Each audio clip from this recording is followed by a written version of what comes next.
Bebas. Oke, selamat petang menjelang malam. Selamat petang menjelang malam Pak Tanedi. Jadi Pak Miun, apa hari ini celoteh gitu? Kalau saya rasa bukan celoteh tapi duduk santai menjelang malam sambil menceritakan sedikit tentang daerah Kota Tanjung Pinang khususnya. Ya, teruskan. Kalau kita lihat dari sudut pandang Kota Tanjung Pinang sangat dibutuhkan seperti perubahan dan pembenahan yang terus dilakukan. Sudah tentu didukung dengan masyarakat dan para investor juga biar tertarik masuk di Kota Tanjung Pinang. Mungkin administrasinya agar bisa dipermudah. Satu, Apa selama ini administrasi atau birokrasi dianggap lamban atau ada hambatan sehingga Pak Miun berkomentar seperti itu? tidak menutupi, ini bukan rahasia umum lah Pak Tanedi, bahwa adanya investor yang mau masuk di sebuah daerah, mereka selalu takut akan administrasi dan keamanan dan budaya sosial lingkungan itu sendiri. Oleh karena itu kita dari masyarakat dan elemen-elemen yang lain agar bersinergi lah dengan pemerintah, di mana agar investor masuk ke Kota Tanjung Pinang bisa merasa nyaman. Satu, yang kedua terkait masalah administrasinya bisa dipermudah dan dibantu. Menurut Bapak Miun, kira-kira sektor apa yang menjadi favorit yang perlu dikembangkan di Kota Tanjung Pinang ini?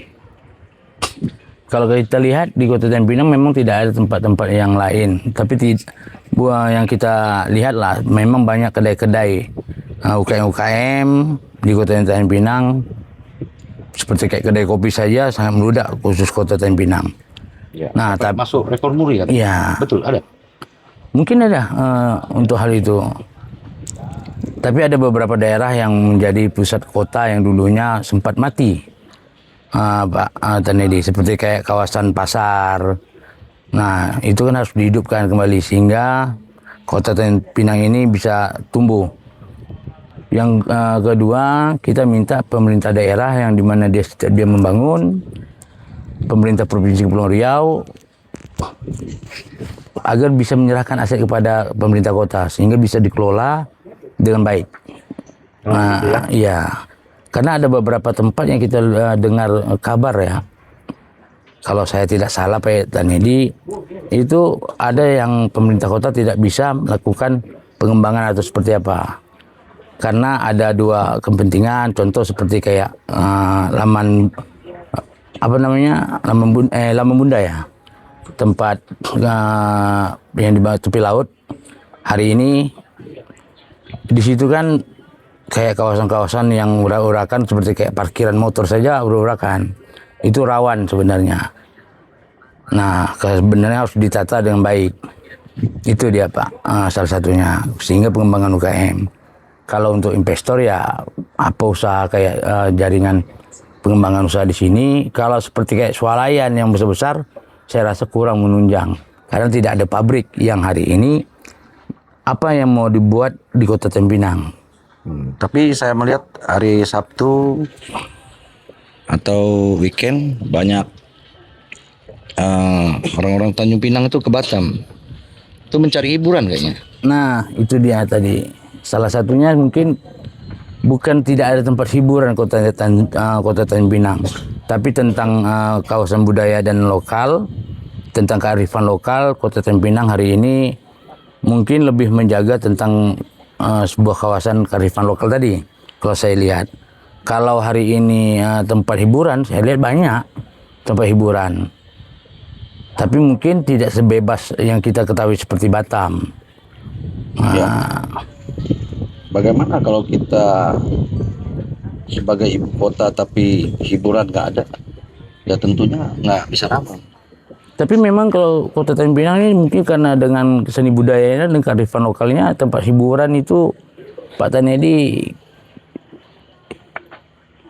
kuranglah peminat, karena di sini orang lebih pengennya masyarakat, kalau saya lihat pengen santai, pengen tenang. Ini kalau dihubungkan dengan dinas apa yang paling bertanggung jawab atas pariwisata Kota Tanjung Pinang? Sudah tentu dinas pariwisata. Mungkin Kota Tanjung Pinang lebih tepat kita kembangkan di kebudayaan, budaya dan yang dimana sejarah kayak makam-makam yang lama-lama agar hari ini bisa kita. Kalau diskotik nggak cocok ya? Kalau tempat hiburan malam kita lihat kan sudah ada nih Pak Tanedi, ada beberapa titik tempat hiburan malam. Itu juga peminatnya kurang.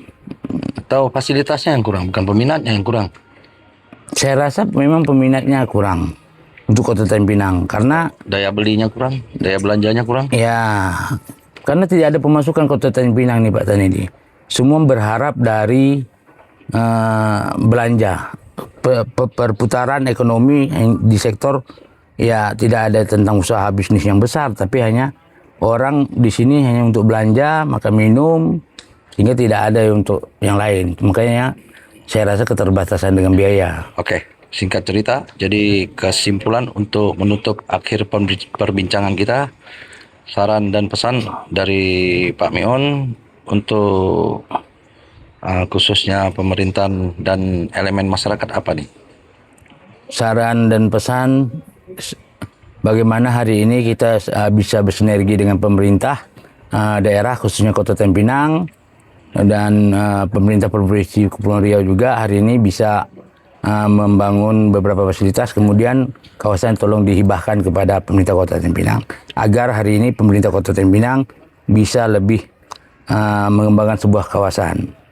Oke, terima kasih atas wawancara kepada Bapak Mion, wawasan yang telah diberikan, dan penyampaian-penyampaian. Semoga bermanfaat, yang bisa diterima mari kita terima bersama demi kemajuan Kota Tanjung Pinang. Sekian dan terima kasih. Bye-bye.